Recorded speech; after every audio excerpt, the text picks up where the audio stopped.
When company hires managers, when company hires leaders, when company hires senior people in the company, the motive of the company is that this manager, this leader will handle down the line people in a much better way and in a much professional way. That is the motto of the company when they hire a leader, a manager, or a team leader, whatever one can say.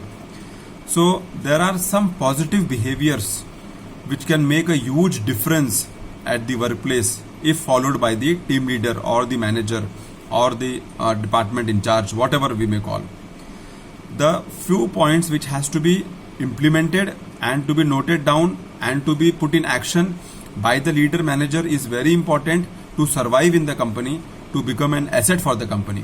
And these small behaviors which can make a huge difference at the workplace is: one, thanking people. Very important, because managers forget that down the line people are also very important. Send them a thank you note, no loss. Send them a good wish note, no loss. But it will improve your image in a better way among all the team members down the line. Next is sharing credits. Whenever team does something successfully, share the credit with all the members involved in that. Don't just take the credit alone, because people will come to know and they will talk behind you that what you have done. So best part is that share the credit and raise your level to a different level. Next is acknowledge others' work. Whatever may be the team, how small or how big may be the team, acknowledge their work, because everybody in the team tries to work or give their best. Nobody wants to lag behind. And because of their individual strength or individual weakness or individual skill or individual talent, some might be at the higher level, some might be at the middle level, some might be at the average level. So that is not the issue at all. Try to acknowledge everybody's work, because everybody is putting their efforts as per their capacity to achieve that common objective of the company and to give value work on the table. So acknowledge everybody's work. Next is being humble while asking questions. Don't show your position. Don't show your arrogance. Don't show your temperament. Don't show your authority. Don't show your power, because that will not last for too long. Try to be humble while asking questions. You will get better answers. The moment you show anger, the moment you show temperament, the moment you show frustration, you can understand that the answers are not coming correct, and whatever is coming also will misguide you in the wrong direction, which will not help you and the company at all. So being humble while asking question is very important point.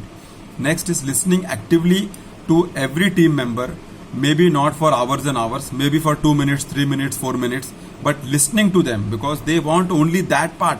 Somebody should listen to them. Somebody should care about them. They should be heard. They should be seen. They should be noticed. That's it what they want. So try to listen to them actively and understand their point. You implement, you don't implement, you tell them okay, not okay, you put that into action, not action, that is a separate story. But listen to them actively what they want to say. Next is smiling more often. Keep a face which is happy face. Keep a face which is approachable. Keep a face where people feel good to come to you. Keep a face where you are liked by the people. By keeping a sad face, jealous face, arrogant face, temperament face, anger face, nobody will come to you, and then you will be isolated in a short span of time.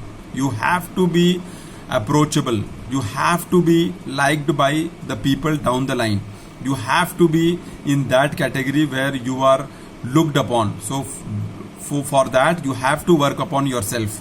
Next is you have to create a positive environment in the team, so that people feel better, people ask questions, people get the answers, people know that they can progress, people know that they have a good leader, people know that they have a good manager, and they should not worry about useless gossips, useless talks, and they should be only focused about work, results, and giving value work on the table. So the best point is that the manager or the leader should be a people oriented person, and that is the only way to make a strong team. And when you when you become successful in making a strong team, then you are a successful manager, you are a successful leader of the company, because you will give value work, you will give work on time, you will give quality work, and you will be a person who will always be looked upon, who will always be admired, and who will gradually become an asset for the company. So I'm sure I must have given some important message out of this. Thanks a lot for listening. See you soon in my next video.